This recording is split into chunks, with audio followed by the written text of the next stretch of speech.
What up, fans, and good morning from San Pedro, Belize. Today is Tuesday? Today is Sunday, April 19th. This is my 75th day in Belize, my 72nd day on the island of San Pedro, the 28th day of quarantine, lockdown, whatever you want to call it, my 135th day since getting a haircut, and my 12,975th day of hanging out on this planet. On today's video, I'm going to give you guys a rundown of everything that's been going on the island since the last time I checked in with you. There's been a lot of changes, new regulations, new restrictions, some restrictions lifted. It's actually almost insurmountable to keep track of everything that changed because here it seems things seem to change by the hour. But I'm going to give you guys insight into what each and every day is like for me being in lockdown, how my mental health is holding up, what I do around here during the day to keep sane, if and when I plan to return to America, and kind of what I think the next 30 days here on this island look like. So let's get into it. All things considered, life for me on this island right now is G-O-O-D good. I'm really not tired of this life at all. I mean, who could complain about waking up and getting to see this every single day? Everything is going great. The weather has been perfect. I've been enjoying the company of the hostel guests. The staff here at Sandbar Hostel have been absolutely amazing.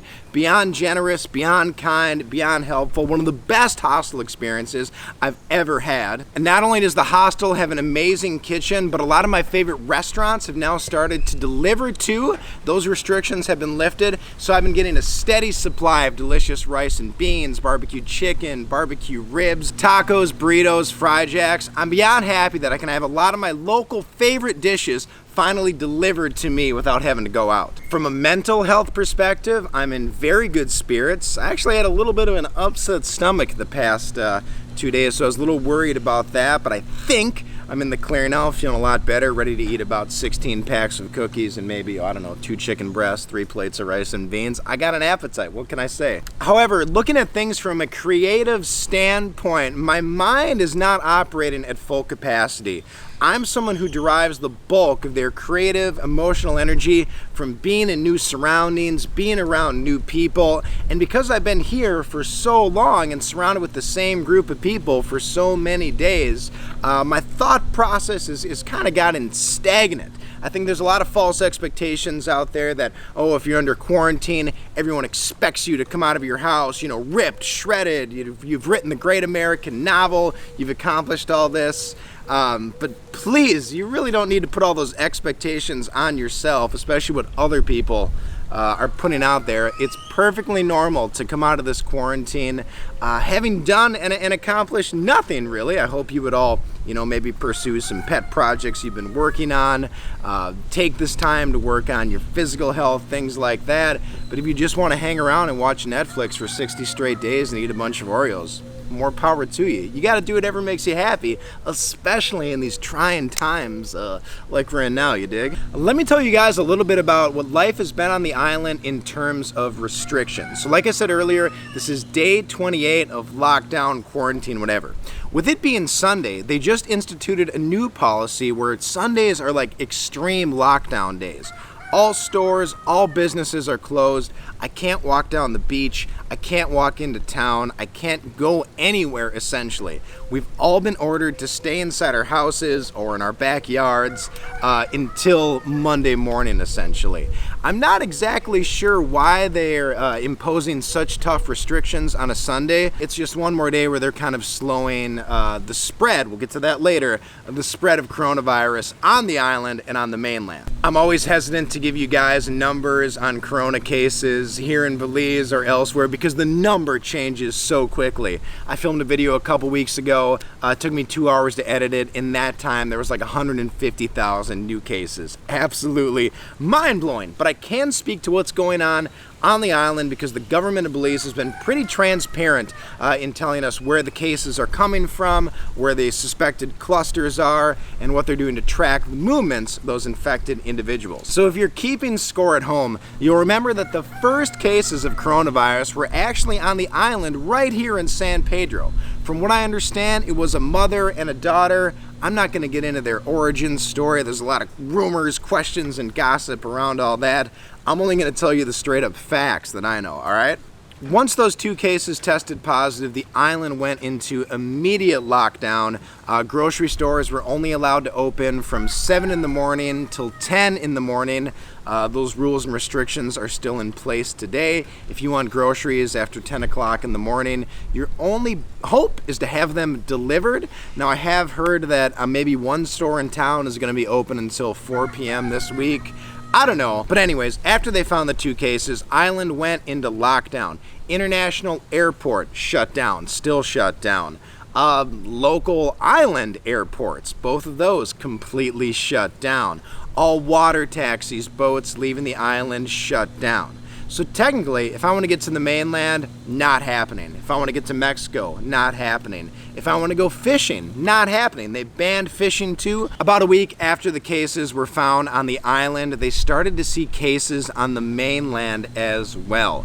And this is when some of the restrictions, regulations that were put in place on the island started to affect the entire country. So the state of emergency that was put in place for San Pedro now is extended to Key Cocker, to Belmopan, to Hopkins, to Placentia, to San Ignacio, essentially everywhere on the mainland. In short, for almost the past month, no one has been getting off the island, no one has been coming to the island. We've all just been stuck in a state of limbo.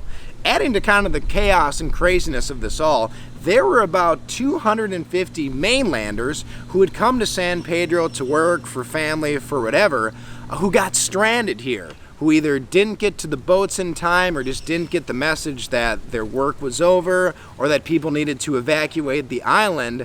And these 250 people ended up being stuck here, many of them without cell phones, many of them without money, many of them without a lot of clothes. The hostel here was nice enough to take a few of them in. I had the chance to talk to them, get their stories. Good news, yesterday, 150 of them boarded a couple boats. They are all sent back to the mainland. Because now it's been roughly, I want to say almost 21 days since the last case on the island, maybe a little bit longer than that. We've only had 2 cases on the island, remember. In total, per this morning, now this could change by the time this video is uploaded, there's 18 cases in total in Belize. I guess none of those have technically recovered. 2 people unfortunately have died, but compared to a lot of other countries around the world, Belize is still trending very low when it comes to infections and confirmed cases. That's all I'm really gonna say about the data that I have. There are plenty of interesting, maybe rumors that I might get from the locals, but I'm not going to share or spread any of those. But just with any piece of information, I always take it with a grain of salt. If you've been following my Instagram stories, you probably have a pretty good idea of what my day-to-day life is like. I essentially wake up at 6 in the morning every day, which is unheard of for me. Usually I sleep till 7, 8, 9, 10 when I'm anywhere else in the world.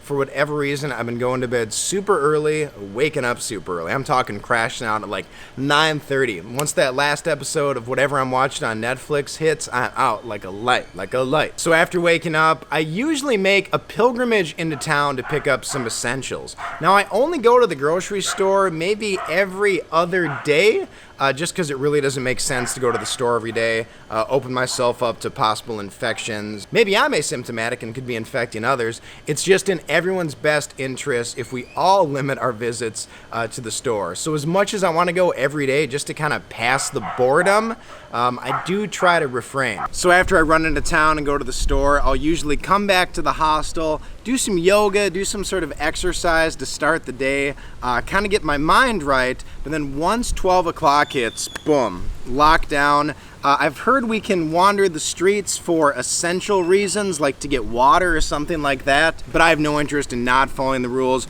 Essentially, once noon hits, I don't leave the hostel. I haven't walked down the beach. I haven't gone anywhere after noon for, well, 28 days now. I'll then spend the rest of the day socializing with the various hostel guests, the staff here at the hostel, working on video projects, playing a little bit of video games, dabbling in a little bit of Netflix, until it's about 9 o'clock at night, and then because we're not allowed to swim or do any activities that would technically constitute exercise, I've actually been trying to eat pretty lean here, and I don't drink at all. I haven't had a beer in weeks. I haven't had an alcoholic beverage in straight up months. months. At the onset of this entire island lockdown, they did ban alcohol sales all across the island, which was kind of crazy. So nobody was drinking for those first few weeks. A lot of the grocery stores in town are now requiring you to wash your hands and wear a mask or a face cover before you enter.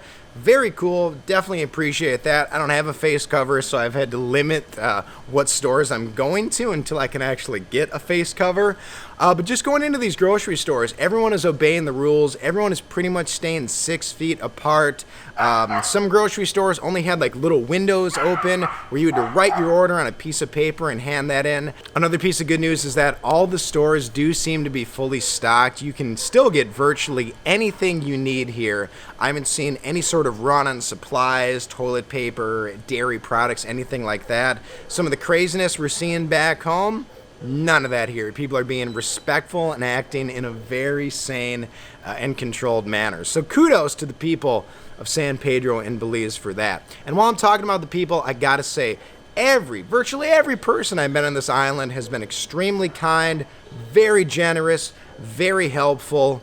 And when we look at the overall picture of safety, I can't quite speak to what's going on the mainland because I know places like Belize City have a much higher crime rate than the rest of the neighboring cities throughout Belize, and especially the island here, which is kind of considered a much more tourist destination, you know, very, very safe here. But I haven't heard any stories of robberies increasing, no muggings or anything like that.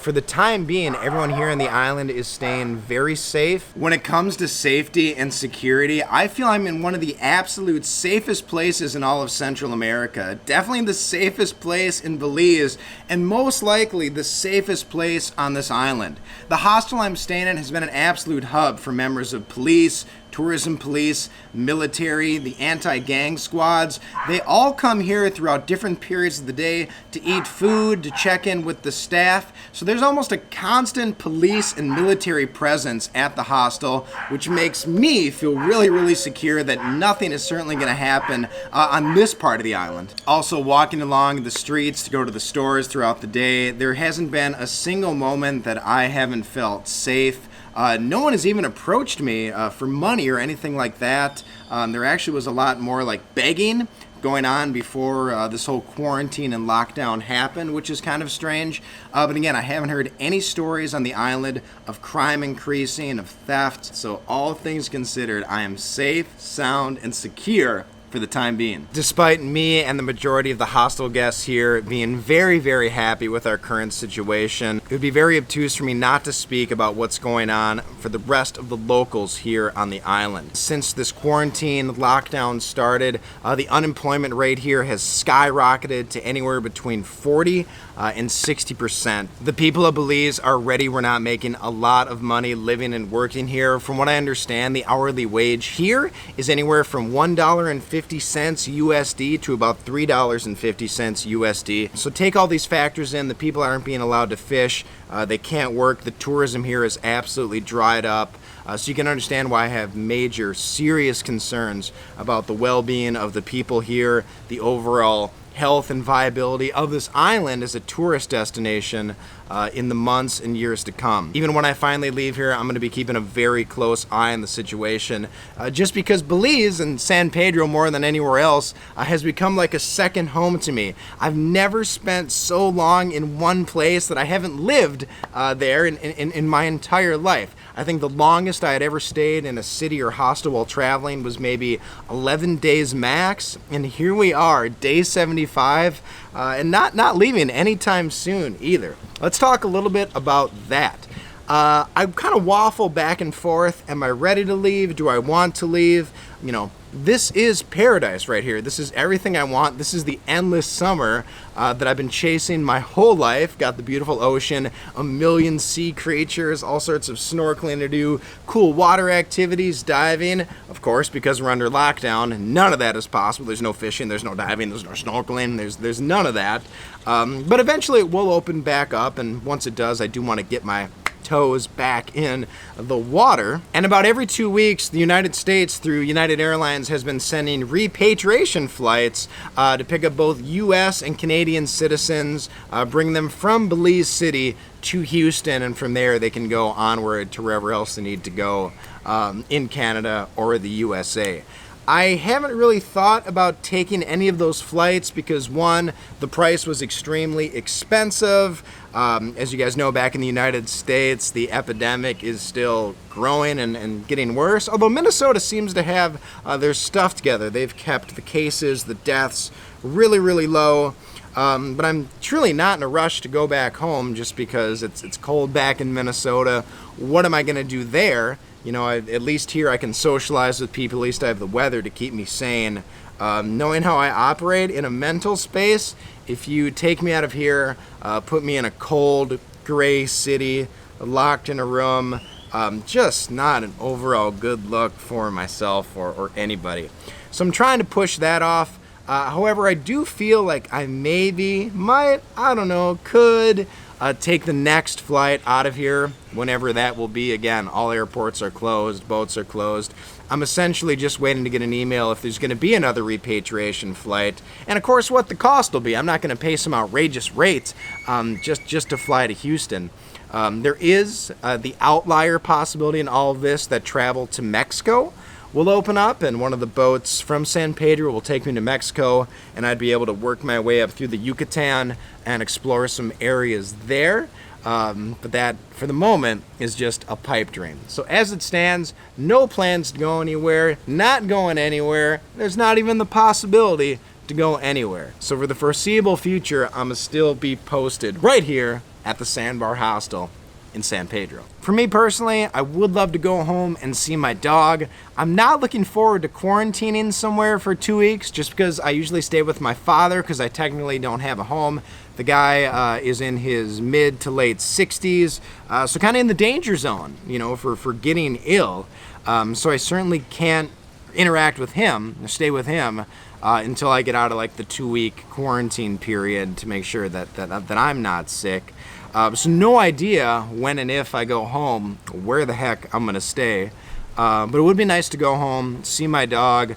Probably the biggest catalyst for going home is that I need to renew my passport before December, and right now the passport office, they're like working at half capacity. They're not expediting any passports. They're also not issuing any new U.S. passports. So I kind of have it in my mind that, okay, at some point I have to renew this passport. I'm gonna have to be back in the U.S. for up to 2 months anyways while I wait for my new passport to come. Now might not be the worst time to do that, just because I don't want to find myself in a situation where I'm back home, I can travel, but now I gotta stay at home in Minnesota waiting for my passport to come back. So I figure maybe I'll go home, renew the passport, wait since I can't go anywhere else, and once that passport comes, hopefully some new countries will be open up for me to blast off to, and we can go continue this grand adventure. But until then, I'm just gonna keep doing what I'm doing. I'm gonna try to do a better job of giving you guys daily updates over YouTube on what I'm doing. Again, the reason I haven't posted a lot, just because there's not a lot to report on. There's not a lot of exciting stuff going on here. But I am going to do a better job of highlighting all the delivery options. I want to give as much exposure as possible to the various restaurants on the island. While I'm here, I want to help these people as much as I can. So what's next? What's next for me? What's next for the island? Big question marks across the board. I have no idea when the tourism is going to come back here. I think realistically, tragically, it won't be until next year, like Christmas or the holiday season. After Easter is already what begins to be the low season here on San Pedro. So the chance for, lots of tourists coming in, right now it would already start to be tapering off under normal circumstances. And the rainy season, along with the hurricane season, is about to begin. I truthfully really don't want to stick around for that. If I'm going to be stuck somewhere, I at least have to have some nice weather. But I really don't see the jobs or the tourism coming back anytime soon. The hostel here, along with an organization called Hope Haven, they've been angels to the people of San Pedro. They've been out delivering food donations to hungry, needy families, and there are so many people in need right now. And, you know, in the long game of things, this is really just getting started on the island. These people have only been out of work for a month, so I fear that as time goes on, as the quarantine continues to be enforced, as restaurants and bars can't open, and even if they do open, there's no tourists here to really take advantage of that or give them business. A lot of the locals here aren't going to be going to a lot of the restaurants and bars that are closed right now. It's just not a part of their everyday life. So much of the economy here is geared towards tourists, and it's dependent on tourists. So as much as I want to remain positive in terms of the outlook of what's to come on the island, I really do think some hard days are ahead, and unfortunately a lot harder than they are right now. But yeah, just kind of a big question mark for everybody, where the future of the island is going to go, and from a more, you know, broad perspective, where the future of travel is going to go. You know, once the floodgates open back up, are people going to be rushing to get onto planes and to crowd into hostels? I really don't know. I think there's going to be a large percentage of the population that's going to be itching to get back out there. I know for me, once I can book a flight overseas, pew, I'm gone. I hear Belarus has no restrictions. I'll go over there. But I also think there's going to be a large majority of people, too, that are going to be scared to go out. They're going to want to wait a couple months, maybe even a couple years, to see how everything shakes out, to see if there is a second wave, you know, just to see how people react. We're entering a brave new world. And once the virus is gone, we have no idea what kind of new rules, restrictions are going to be put in place across the world. Will certain countries only be allowing certain people in from certain countries at specific times? Will they be limiting the amount of people that can come into the country? Will hostels limit the amount of people that can stay there? Just don't know. You guys know as much as I know, and you know, I'm not really a guy that knows too much.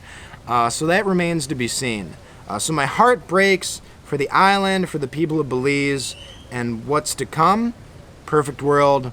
Life gets back on track next year. Everyone, you know, remembers this in a historical context as kind of their Great Depression. But tourism comes back. The economy booms again.